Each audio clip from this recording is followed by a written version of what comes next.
Welcome back to the Deep Dive. Today we are strapping ourselves into, well, what might be the world's most unstable lawnmower cart. We're hauling a cast of characters that, honestly, would make Charles Portis pretty proud, I think. Yeah, you can definitely feel that vibe here. And we're taking this highly unusual, really detailed journey down a barely visible scar on the land. Locally, they call it the Seven Bridges Road. Deep in southeast Arkansas. Exactly, deep in the heart of it. We've managed to source just a fantastic stack of materials for this one. It's quite a collection. And what we have is, it's essentially a collision. It's this glorious absurdity of let's call her a backwoods prophet. Okay. Against the rigorous, objective, and frankly, really fascinating ecological data coming out of the Felsenthal bottoms. Right. That contrast is key. So our mission today is to try and understand the strange quest this prophet, Sundi, who prefers to be called Lightning Fire Woman. Of course she does. Has undertaken. It's this bizarre federal job, of all things, that brought her specific brand of, let's say, unscientific chaos. Right up against the objective, really complex reality of that region. And what jumps out immediately when you step into these sources is that you're dealing with two entirely separate realities, aren't you? Totally separate. The first is Sundi's world. It's highly subjective, deeply mystical. She even calls it her pandelirium. Pandelirium, that's her term for it. Her term. It's her guiding, beautiful delusion as she sees it. And then the second reality. The facts. The facts. The scientific, historical, ecological truth, which, she kind of dismissively refers to as the ledger book. Right. So we're navigating this plot where human delusion basically is the only thing driving the action forward. But objective facts are the constant cold antagonist just waiting around every corner. Yeah. It feels like a structure built for both comedy and maybe tragedy at the same time. Absolutely. And the setting is just perfect for this clash. It really is. We start in Berlin, Arkansas, which Sundi is very quick to remind everyone is south of Hamburg. And not in Germany. Definitely not Germany. And this whole region stretching out before them, historically it was called the Great Wilderness. You feel that sort of untamed history. You really do. You feel that chaos right from her home base, which, because there's no officially funded federal building during the shutdown. Right, the government's shut down. She's just designated her porch, I think, as her federal office until the shutdown ends. She's channeling the spirit of that wild, original, ungovernable territory. And a government in the shutdown, probably desperate state has somehow managed to hire Sundi. And her ad hoc team, her temp group, or she also calls it the superorganism. And the purpose is just, it's truly ridiculous. Okay, lay it on us. What's the mission? The mission, as it's detailed in these sources, it sounds simple on paper. Retrieve the national park mascot, Smokey the Bear. The Smokey the Bear? For a high-profile marketing gig over in Warren, Arkansas. Wait, hang on. So this entire mission, this massive undertaking into the Great Wilderness, yeah, it's all driven by needing to fetch Smokey the Bear for a commercial. Essentially, yes. But it's more than just a booking. Think crisis management. Because we are definitely not talking about the wholesome, denim-clad Smokey from the posters. Okay, I suspected as much. No, this source material reveals the true identity of this figure, the real mother lover, as Sundi puts it. He's a Sasquatch, is that right? He is a Sasquatch, yeah. Tell us about this Sasquatch. This isn't your typical park ranger. No. By all accounts, he's, let's say, highly degenerate. He's a confessed pothead, a habitual cigarette smoker, and apparently from his college days, which he talks about constantly, it seems. Oh, boy. He bears the letters DMF tattooed right on his forehead. DMF. Okay, I'm almost afraid to ask. Dumb mother lover. Oh, my God. The national park mascot has dumb mother lover tattooed on his forehead. That's the situation. Wow. The idea that this mythical creature, this powerful figure of the wild, it's actually just a heavily tattooed college burnout is. It's fantastic. Isn't it? And the government solution to this PR nightmare? Let me guess. Something deeply practical and missing the point. You nailed it. It's a perfect bureaucratic maneuver. Instead of dealing with, the chronic substance abuse or the public image problem. Right. They simply mandated facial hair. Get out of here. Made him grow a full beard, just cover up those facial tattoos, preserve the illusion of wholesomeness. Wow. It's the ultimate symbol of a government cover-up, isn't it? Cosmetic change over any kind of genuine rehabilitation. That is a phenomenal cover-up. Okay, so the current problem, the thing that actually kicks off Sundi's mission. Right. The problem now is that this degenerate Sasquatch mascot is currently passed out on generic beer in a rehab facility somewhere deep in the Felsenthal bottoms. Of course he is. So, Sundi and her crew, they're tasked with this really complicated extraction. They need to get him out, sober him up somehow, and deliver him to that marketing event in Warren on time. And this utterly absurd mission becomes the testing ground for Sundi's entire worldview, doesn't it? It's the perfect crucible for her pandelirium. Okay, let's unpack Sundi's backwoods gospel then, because it feels like the ideological engine driving this whole chaotic train. It really is. She's self-appointed herself the Joan of Arc of fire ecology. Is that right? It's a title she uses, Yeah. yes. And her core belief is rigid, almost dogmatic. Which is? Fire suppression is a disaster, Yeah. full stop. It leads to this built-up fuel load in the woods that simply must be burned clean. Okay. She believes this so thoroughly that her rallying cry, her kind of personal catchphrase, it sums up her entire philosophy. .com, bitches. .com. Bitches.com. That's evocative. It is. And this is exactly where that objective ledger book, The Scientific Reality, first smashes right into her philosophy.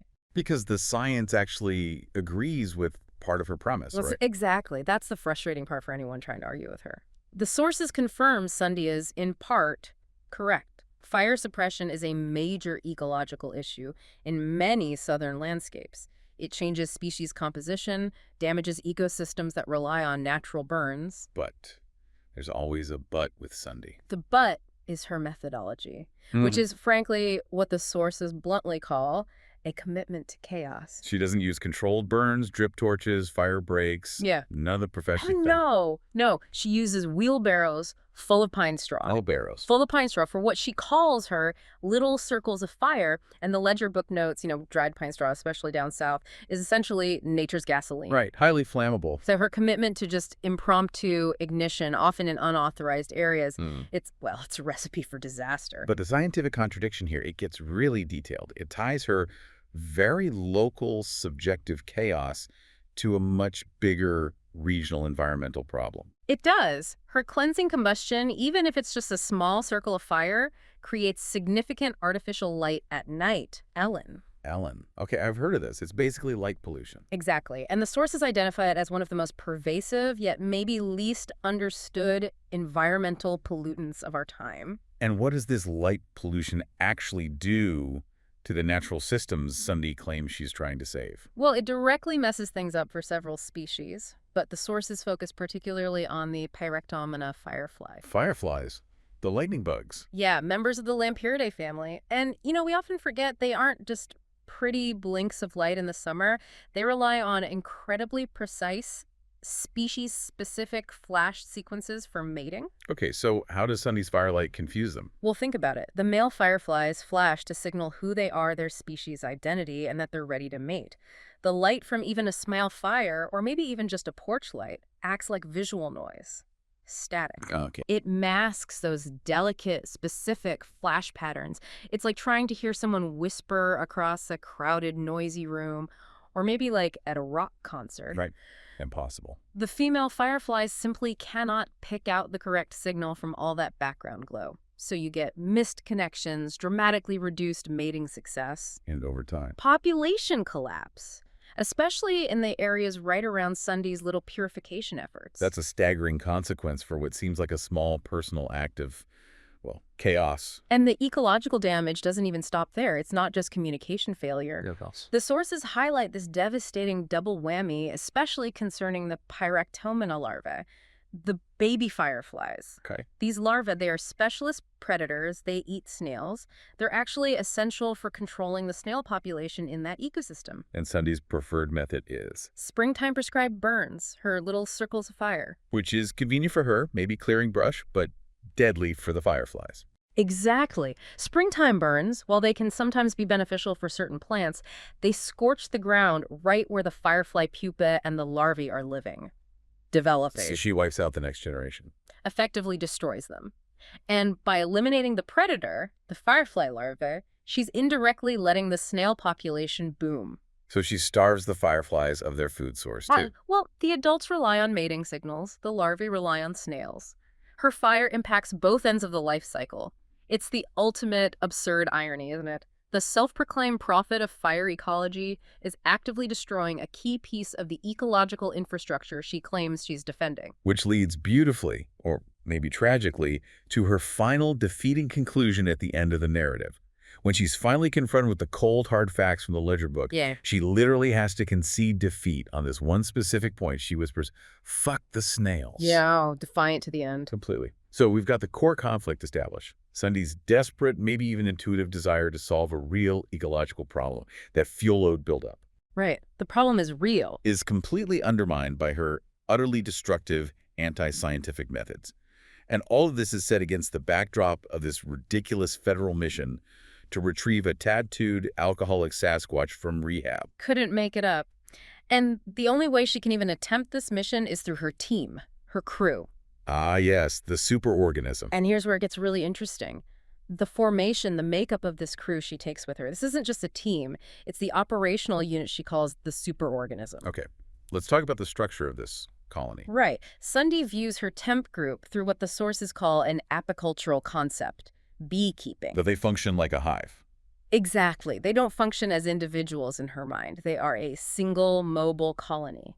You know, in biology, the colony itself, not the individual bee, is the primary unit of survival. Okay. And her crew is unified, held together by one central, powerful, metaphorical signal. Which is her profound and misplaced self-confidence. That's the one. That overwhelming self-confidence acts as her queen mandibular pheromone. Okay, explain that pheromone connection. That's a critical detail. It is. In a real bee colony, the queen mandibular pheromone doesn't just attract workers.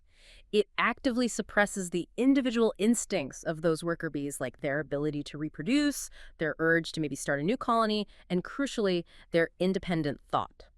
So Sundi's belief in herself is so strong. It metaphorically forces her crew into loyalty. It prevents them from really challenging her chaotic decisions. They are all functioning under the influence of her delusion. They are sort of biologically obligated, in this metaphor, to follow the Joan of Arc of fiery ecology, even when she's driving them straight into a swamp. Pretty much. And this highly specific, absurd colony is composed of very specific, supposedly functional parts. The tactician, the aesthete, the transportation, and the translator. Let's start with the one providing strategic counsel, General Beauregard, the tactician.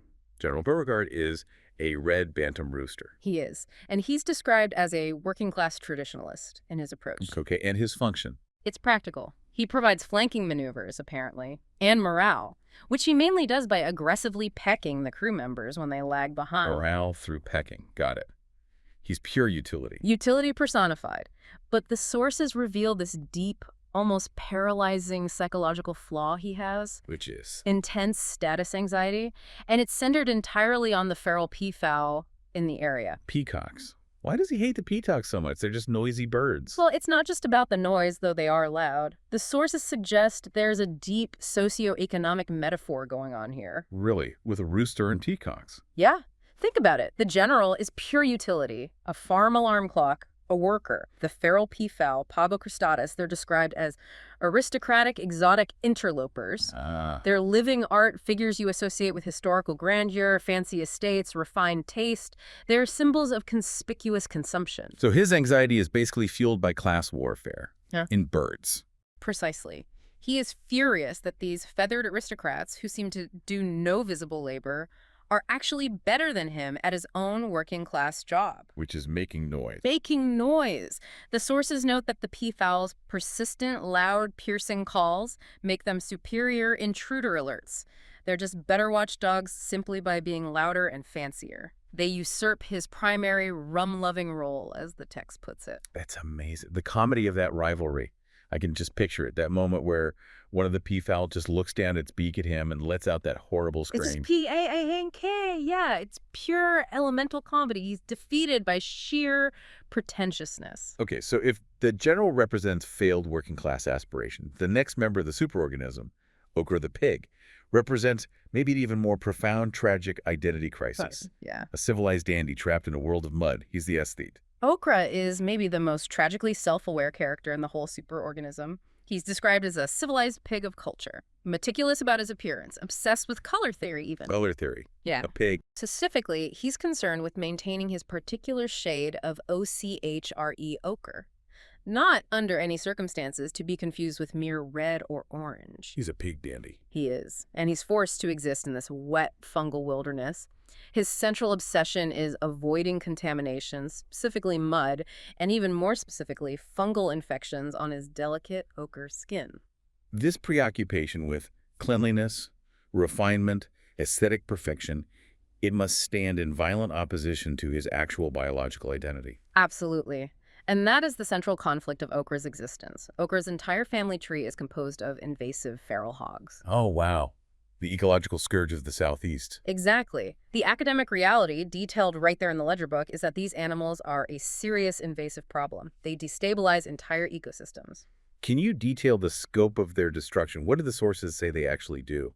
The documentation is pretty alarming. They root up the soil, which destroys native plant life and increases erosion massively. They devour acorns, directly competing with native wildlife like deer, turkey, squirrels. And critically, they foul watering holes. They turn clean water sources into stagnant, disease-ridden mud pits. Bad for everyone. Environmental terrors. Yeah. And Okra, the aesthete, the dandy, he must hate them with the passion of 1,000 scrub brushes. He's an outcast because he refuses to live like them. He sees himself as above all that. But the sources detail the most alarming, kind of primal aspect of their invasion, the thing that probably gives Okra nightmares. What's that? Feral hogs are documented opportunistic predators of white-tailed deer fawns. Wait, they actually eat baby deer. They do. They're omnivores, and given the chance, they are known to consume young deer. It's brutal. So the refined aesthete, Okra, who's worried about being the right shade of ochre, is biologically related to mud-caked cannibals who prey on fawns. That's his burden. It's the tragedy of a color-sensitive personality trapped in the genetics of a devastating invasive species. He carries that shame. Wow, that is a phenomenal layer of internal conflict for a pig who just wants to avoid getting moldy. Okay, who else is in this superorganism? We have Duke and Lieutenant Dan left. Right. Duke is the multilingual dog, and crucially, he's the grounding wire for the entire operation. The translator. The translator, yeah.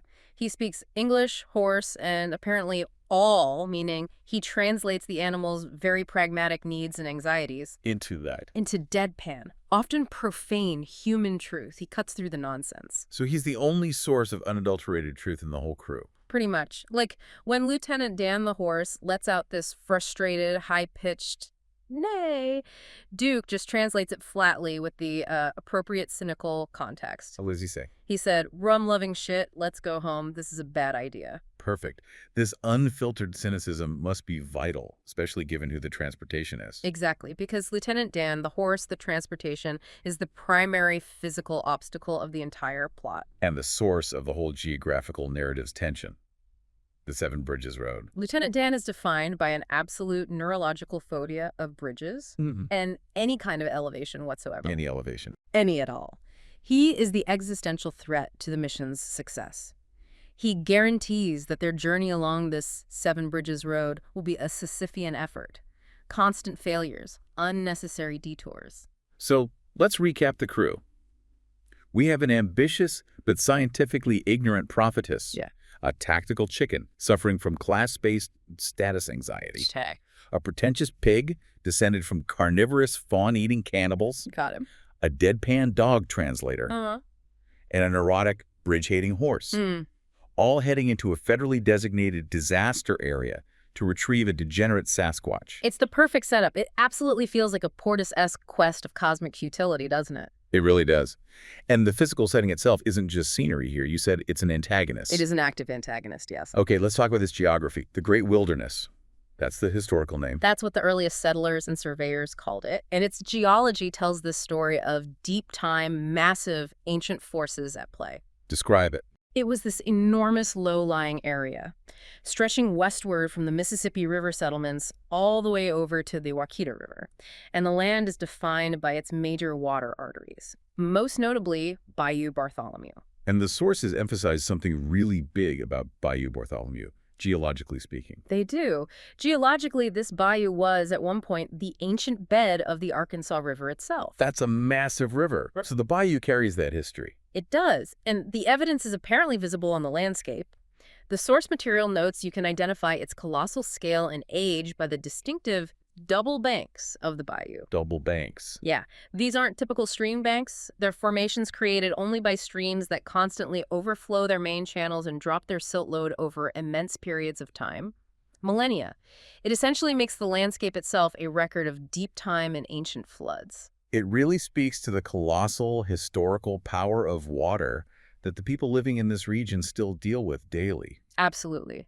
And that territory west of the bayou, it's split again by another significant creek, Chimanahat Creek. Chimanahat. Okay. Early surveyors trying to map this whole region, their reports described it as wild and desolate looking. They warn about black mosquito, the rattlesnake, and the bear, and these vast, nearly impenetrable canebrakes. So this is the primordial untamed stage for Sundi's profoundly modern, ridiculous failure. Perfectly put.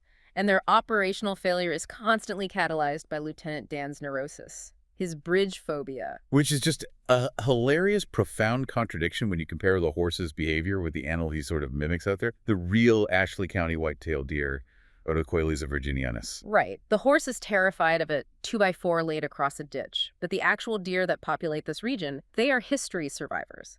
The sources say by 1930, the whitetail population was virtually extinct statewide. Just a ghost herd left. Why? What happened? Unchecked market hunting, habitat loss, the usual suspects. But they recovered.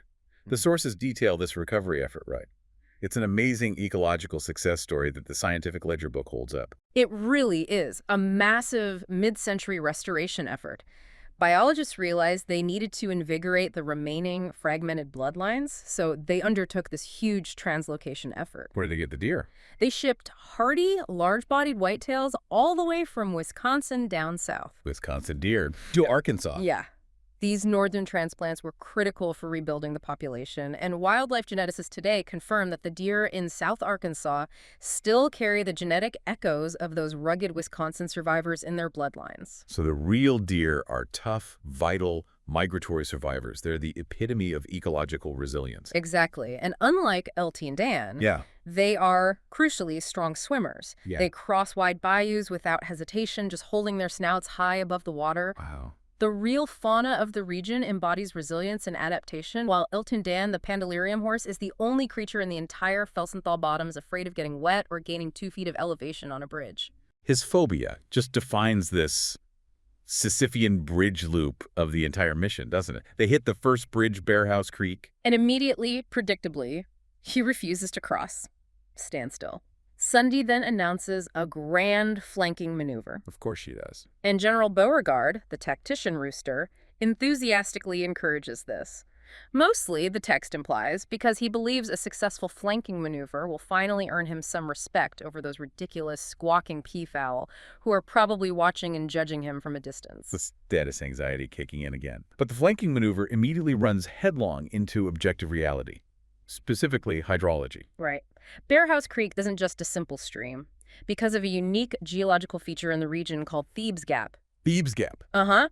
When the water is high, the creek doesn't just flow downstream, it actually backs up, merging into the vast overflow creek swamp complex. And the result of this high water, the scale, is phenomenal. It creates what the source calls a monstrous shallow lake slowly flowing south. It can inundate a staggering 50,000 acres. 50,000 acres. That's not a detour. It's like a temporary inland sea. Pretty much. And here is the truly delightful, counterintuitive irony tying right back to the neurotic horse. Let me guess. LT Dan is fine with this. LT Dan, terrified of the elevation and the structure of that little wooden bridge, is perfectly fine wading shoulder deep through a 50,000-acre flood zone of standing water. Unbelievable. The entire crew gets soaked. Okra is squealing hysterically about his precious ochre skin developing fungus. And the horse, placid and serene, he successfully avoided the trauma of elevation. But the chaos just continues. They eventually slog their way out and arrive at the second bridge over Chimanahat Creek, which the horse, predictably, refuses to cross yet again. And this bridge is another perfect intersection of geography, history, and modern neurosis. It really is. While it's just a physical barrier to the horse today, historically, this specific creek was incredibly important. Chimanahat, it's actually derived from the French chemin haut. Chemin haut, high road. High road, exactly. It was the early high road of the Indian and French, a major historical route of travel and civilization through the wilderness. So the modern mission, driven by delusion, is blocked by a phobic horse on what was literally the high road of ancient movement. That's the irony. And the sources confirm this history. They mention nearby discoveries at a place called Simharris Lake, archaeological evidence like sandstone bowls and pestles used in the grinding of corn. Wow. Proof of sustained civilization. Proof that this route was a place where people traveled, stopped, sustained themselves for a long time. Now it's just another barrier for El Tinan. The phobia forces another flanking maneuver, another detour, which leads them to the third bridge failure. And this forces them on to Lick Prairie. Lick Prairie, and this is where the mission literally lands right on top of history, forcing Sundi to confront two beautifully conflicting theories about the mysterious mounds they find scattered across the prairie. Okay, theory one. The cold, hard geological explanation, which I think comes later in the narrative from Darrell, the kidnapped timberman. That's right. He offers it up, unsolicited. He explains that this whole region was once a shallow bay of the Gulf of Mexico, ages ago, filled with colossal, giant flora and fauna. Giant ancient life. And as all that ancient life decomposed and settled into the soft earth over millennia, it formed these immense gas bubbles. Methane, probably. These bubbles pressed upward through the soft ground, shaping the landscape, creating these numerous mounds. So according to science, the mounds are basically gigantic, deep-time fart bubbles from a dead swamp. A very satisfying, if slightly crude, geological explanation. Yes, but Sundi naturally rejects this rational explanation. Of course, in favor of her Grandpa Franklin's backwoods gospel. Ah, the gospel according to George W. Franklin. What was his theory? He told his grandson, Sundi's relative, that when God finished making the earth, he had mud left on his hands, and when God slung his hands to get the mud off, the mounds are that mud scattered all about. God flicking mud off his fingers. That's the creation story. And the moral, according to Grandpa Franklin, is that the mounds show what carelessness will always do, mess up things. It's the perfect microcosm of the whole narrative's conflict, isn't it? Yeah. Hard, gassy science versus beautiful, careless, profound mysticism about the nature of creation itself. Perfectly captures it. And as they are sitting there defeated on these godmud mounds on Lick Prairie, which the sources note is so salty the grass and trees are stunted, another testament to that geological history. Right, the salt flat history. The next major plot point arrives. The mascot crisis really kicks into gear. This is the moment of crucial, multi-layered, mistaken identity that really defines the climax of the narrative. Sundi tracks the sound. She's absolutely convinced it's Smokey the Sasquatch snoring off his generic beer. She describes it as a guttural diesel groan. But Duke, the ever-practical translator dog, he knows better. He correctly identifies the sound. It's a skidder, a powerful piece of logging equipment. Very common sound in that area. But Sundi, guided by her pandelirium, her delusion. She insists it's the Sasquatch. She follows the sound. And she finds Darrell. She finds Darrell, an immense Sasquatch-like man, true, but he is emphatically not the degenerate mascot. Darrell is the professional timberman. Okay. Tell us about Darrell. He's described as the living embodiment of the surprisingly professional timberman, deeply polite Southerner, and significantly an heir to the serious history of the Crusade Lumber Company, which basically defined modern forestry and the economy in that whole region. So this is a huge contrast. Darrell represents professionalism, heritage, regional commerce, science-based forestry. Everything Sundi isn't. And Sundi, driven entirely by her self-assured delusion, tases him and stuffs him into the broken lawnmower cart. Oh my goodness. And she interprets his completely rational technical lectures on silviculture, the actual science of growing and cultivating trees, and basal area, a professional metric for tree density. She thinks he's drunk rambling. She thinks it's the addled ravings of a fucked up drunk. She keeps calling silviculture silver culture, just completely missing the point. She cannot process professionalism when it interferes with her narrative. It's the tragedy of professionalism meeting profound, committed ignorance. Darrell is the backbone of the region's industry, the heir to the people who built the towns. But Sundi only sees him through the lens of her failed mission to find an alcoholic Sasquatch. And as we kind of note the tragedy of Darrell, the polite, kidnapped Southerner, we have to look at the real animal he's standing in for here. The actual American black bear of Felsenthal. Right. The real bear, Ursus americanus. It's the ecological counterpoint to Sundi's degenerate Sasquatch myth. These bears are not burnouts. Far from it. They are a profound ecological success story, and crucially, they're a keystone species for that ecosystem.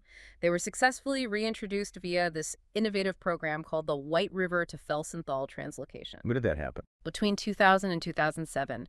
And this translocation is a perfect example of applied conservation science overcoming really complex biological challenges. What was the main challenge? The key challenge they faced was something called female philopatry. Philopatry. Okay, explain that concept for us. Philopatry is the powerful instinct that many animals have, particularly females, to return to or remain in their natal territory, the place where they were born or first raised young. A homing instinct. An incredibly strong homing instinct, especially for a bear.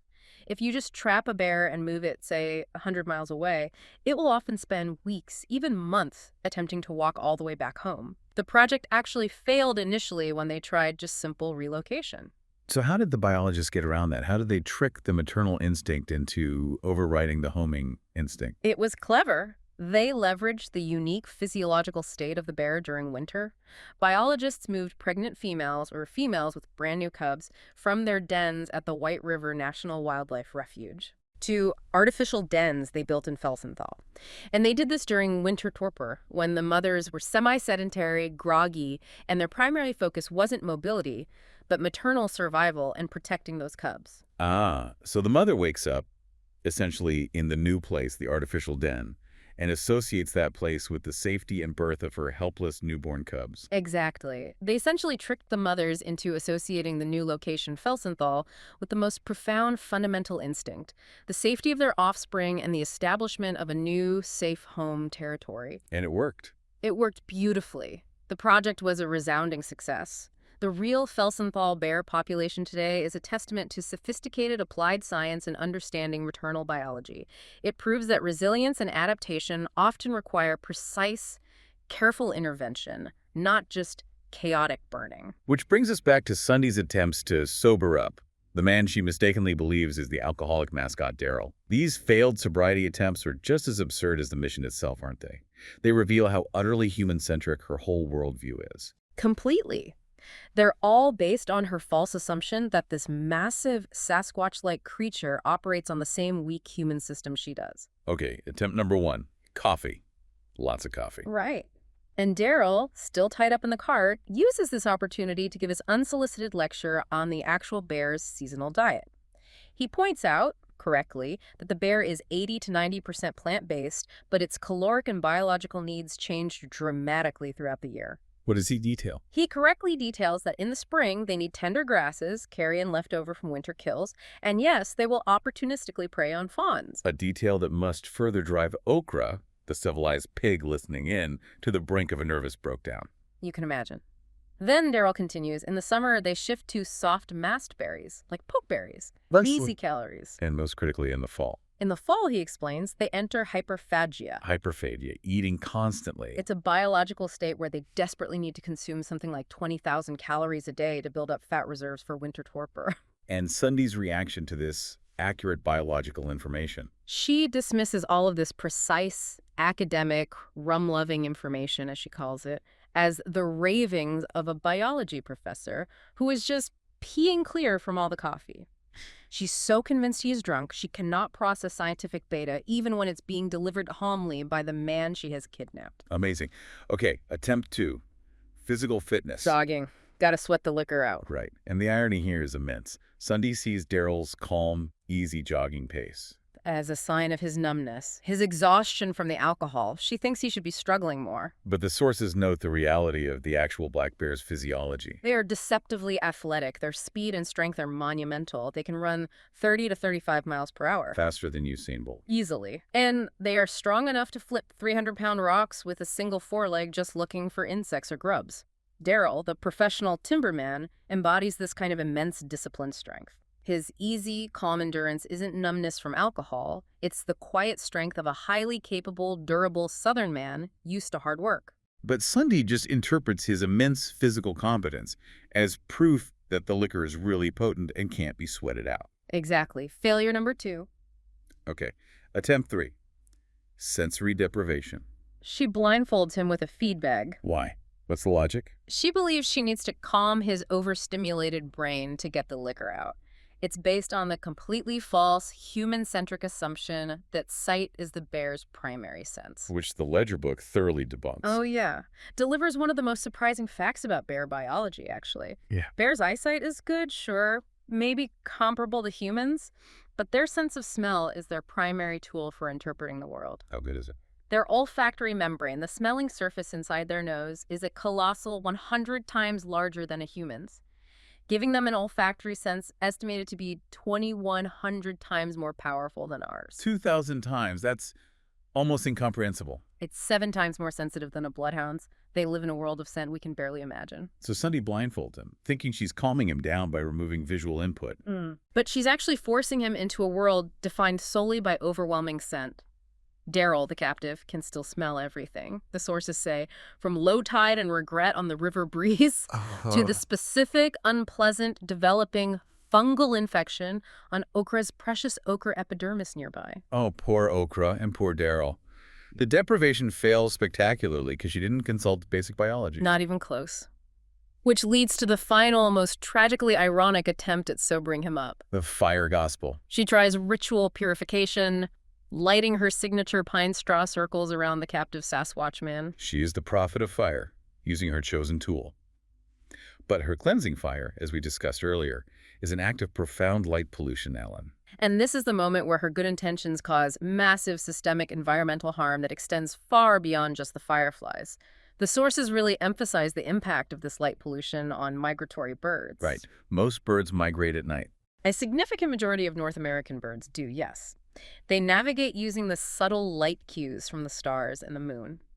And the sources detail how the luminous orange dome of light emanating from nearby towns like Hamburg and Crosset is profoundly disorienting for these migrating birds. They fly towards the light, like moths to a flame. They're essentially flying into a trap. They get drawn off course by the glow, and then they end up circling these illuminated buildings and communication towers until they die from exhaustion or collision. Oh, that's awful. It's a huge conservation problem, and Sundi's small, personal, spiritual quest for fire purification is directly contributing to this much larger tragedy, causing mass death and disorientation in the air right above her, all because her desire for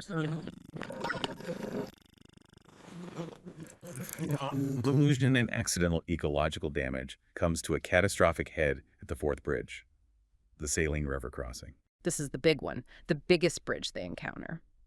It's described as a massive skeletal structure of rusted steel, standing on the historic Marie Saline port where steamboats used to land back in the 19th century. History again. And Lieutenant Dan's phobia? Goes nuclear. Absolutely melts down. He doesn't just balk this time, he bolts. Panicked flight. And Daryl. Still tied up in the lawnmower cart, which gets yanked loose, he starts rolling away down the old tramline path beside the river, gaining speed. The Sisyphean struggle of the Seven Bridges Road culminates in a runaway, kidnapped timberman in a lawnmower cart careening towards the river. But Daryl actually completes his escape somewhere else, right? Yes, at the modern Highway 82 bridge over Bayou Bartholomew, he manages to get free of the cart somehow. And he's cornered by the insane superorganism. Cornered! He looks at the neurotic horse, the aggressive chicken, the screaming pig demanding fungicide, and the woman who keeps trying to set him on fire. He makes the rational choice. He leaps into the water of the Bayou Bartholomew, swims for his life, escapes. This escape, this return to the great river, Yeah. It's unintentionally profound, isn't it? It links this kidnapped modern man back to the deep history of the region. It really does. It mirrors the sacred origin tradition of the Quapaw Indians, the original inhabitants of this great wilderness. Their tradition held that their supernatural origin was literally the waters of the great river. Wow. So Daryl, the professional timberman representing modern commerce and science, physically returns to the spiritual source of the land. He finds sanity and safety by escaping the pandelirium of Sundi's modern chaos. The civilized man chooses the wild river over the modern human mission. It's quite a moment. The superorganism is defeated, fractured, they've lost the Sasquatch substitute. But Sundi has one last encounter before the final collapse, doesn't she? She meets the metaphysical antagonist of the South. Yes. They encounter Shelby, who is identified as the ghost of James Donald Hensley standing there in the low fog near the river. And Shelby is? He's the literal embodiment of the lost cause consciousness, that Faulknerian idea of being perpetually stuck in the past, specifically 1863. He's seen writing his narrative, continually shaping his version of the Civil War with a sharp nib pen. He is the novelist masquerading as historian, the profound, sort of sneaky, dark, tragic core of the American South. And Sundi, prophet of material chaos, completely fails to grasp the abstract nature of his tragedy, right? Literally. She mistakes him for just a weirdo in a costume and asks if he needs a ride back to town. The ghost tries to explain the genesis of the tragedy, whispering that the war, the loss, the eternal struggle. It all started over a knob. A knob. And Sundi? Sundi can only process material reality. She mistakes the abstract knob of honor, pride, tragedy, whatever it represents, for physical household items. She actually wonders aloud if he means a doorknob or maybe a cabinet knob that was stuck or mismatched. She literally cannot grasp the metaphysical. Yeah. Only the material absurdity she herself creates. Exactly. And this failure to grasp the deep, bloody history is sharply contrasted in the text with the ledger's facts. The sources remind us of the real despair and destruction that occurred right nearby, like the skirmish at Longview, where Confederate forces lost $60,000 in payroll money. Real consequences, real loss. The actual history of Ashley County is one of profound, tangible loss and violence, which Sundi just dismisses as maybe a problem with a mismatched cabinet fixture. It's darkly funny. As the mission completely collapses, we see the superorganism itself fall apart in stages, starting with Okra's aesthetic breakdown. Poor Okra. The aesthete. He's having a full-blown existential and aesthetic crisis down in the damp earth and decaying leaves of the saline river bottoms. He is utterly convinced his precious ochre epidermis is developing a fatal, embarrassing fungal mold. His refinement, his identity is failing him. And his lament is interrupted by the sounder of feral hogs, his terrifying, uncivilized kin, snorting and crashing through the underbrush. And this is the end of his self-delusion. It shatters it. The sudden appearance of the sounder described as black, tusked, and completely caked in destructive mud is this brutal ecological reminder of Okra's true status. They are aggressive, destructive, and opportunistic predators, and Okra just hides behind the now empty lawnmower cart, utterly terrified of the aggressive, destructive truth of his own family tree made manifest. So the crew has failed, miserably. Failed to retrieve the sober Sasquatch substitute, but in a final twist of absurd fate. The real degenerate Smokey the Bear, complete with the DMF tattoo, presumably still hidden by the beard, eventually stumbles out of the woods by himself. And does what? And passes out right on Sundi's porch from generic bear. She finally got her target, just not the way she planned. Exactly. And the final biological irony is delivered right here. Sundi finally has her target. A Sasquatch passed out from generic bear who clearly cannot hold his liquor. But the real American black bear, the species she was sort of indirectly supposed to be protecting with her fire ecology. They are different. They are marvels of physiological efficiency. After their fall hyperphagia, they enter winter torpor, where they are professional enough not to eat, drink, or even defecate for months on end. They are professional foragers and professional sleepers. Smokey the Sasquatch is a professional burnout. Perfectly stated. Yeah. And Sundi's rallying cry at the very end, facing this passed-out Sasquatch on her porch, is the Pink Panther solution. The Pink Panther solution. What does that mean? It seems to be your term for just improvising wildly, trying to rally the remaining fragments of the superorganism, maybe just Duke and Beauregard at this point, to somehow drag this new drunk mascot all the way to the marketing gig in Warren. A last-ditch effort. Shadow government. Exactly. But this attempt at installing her own chaotic shadow government is immediately undermined by the brutal reality of the real shadow government of the Felsenthal Bottoms. Which is? The tense coexistence of the native mesocarnivores, specifically the bobcat and the coyote. The sources detail this violent natural hierarchy, right? Revealing how the ecosystem is truly governed regardless of human plans. Precisely. Coyotes, who are relative newcomers, ecologically speaking, are described as behaviorally dominant, and they engage in what biologists term intra-guild predation. Meaning they kill their competition. Coyotes are documented killing bobcats and also red and gray foxes in that area.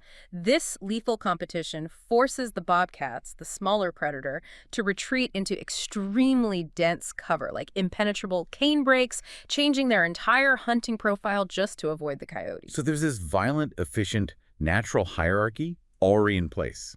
That's the true system of control in the great wilderness. Yes, and Sundi's commitment to wheelbarrows full of pine straw and chaotic missions feels like, well, like a joke compared to the brutal, elegant efficiency of the natural world she thinks she's saving.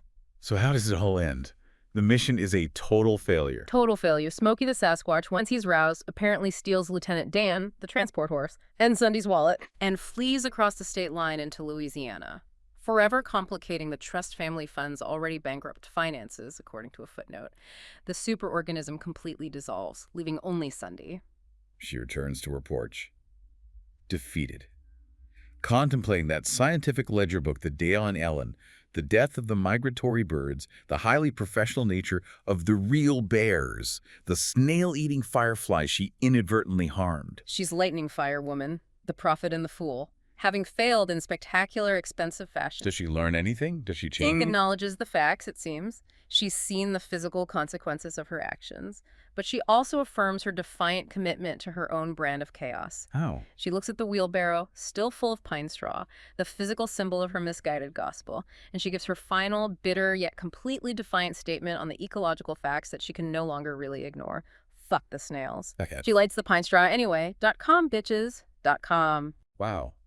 A spectacular, truly Portis-esque end to a spectacular failure of a federal job, where the human desire for meaning for narrative was just entirely obliterated by the cold reality of physics, biology, and maybe a bridge-phobic horse. And what's really powerful here, I think, and what we hope you, the listener, take away is that sustained, deep contrast between the highly subjective pandelirium Sundi's headstrong, mystical worldview and the objective, deeply complex reality of Southeast Arkansas ecology. We covered a lot of ground there. We really did. We explored the subtle mechanisms of firefly courtship disruption by light pollution, the immense success of the black bear translocation program overcoming that tricky female philopatry, the massive destructive impact of invasive feral hogs, and the critical role of hydrology and deep geological time in shaping the very landscape they stumbled through. It suggests that knowledge, real understanding, is maybe best gained by embracing multiple, often conflicting perspectives at once. I think so. The absurd narrative of the Sasquatch and the phobic horse provided the vehicle, the story. But the objective facts about the land, the history of the great wilderness, the geology of the bayous, the biology of the bears and fireflies, that provided the necessary truth, the context. You almost have to hold both the absurdity and the analysis in your mind simultaneously to truly understand a place like this. Which brings us to our final thought. This journey into the great wilderness, which those first surveyors described as dark, desolate, and silent. Yeah, it leads us to think about Sundi and her fires. Sundi, with her small, chaotic fire circles, and also just the luminous orange dome of light pollution from the town she passed through. She was contributing to what the sources call the unending glow of artificial light at night. Alan. We saw how this pollutant is erasing the stars, how it's actively disrupting the delicate flash sequences needed for firefly courtship, how it's trapping and killing migratory birds navigating by moonlight. So here's something to maybe mull over. How much of the real world, the animal world, the plant world, maybe even the spiritual world that thrives in darkness, are we inadvertently erasing simply by turning night into a perpetual twilight? It's a good question. We might be blinding ourselves to the ancient rhythms of nature and history, replacing them with this chaotic, persistent human luminescence. What vital truths about our world, about the quiet, dark life that actually sustains the ecosystem, are we blinding ourselves to in our own modern drive toward convenience, or maybe in Sundi's case, toward a chaotic, unscientific idea of cleansing? It's definitely something to think about next time you look up at the night sky, or maybe realize you can't really see it anymore.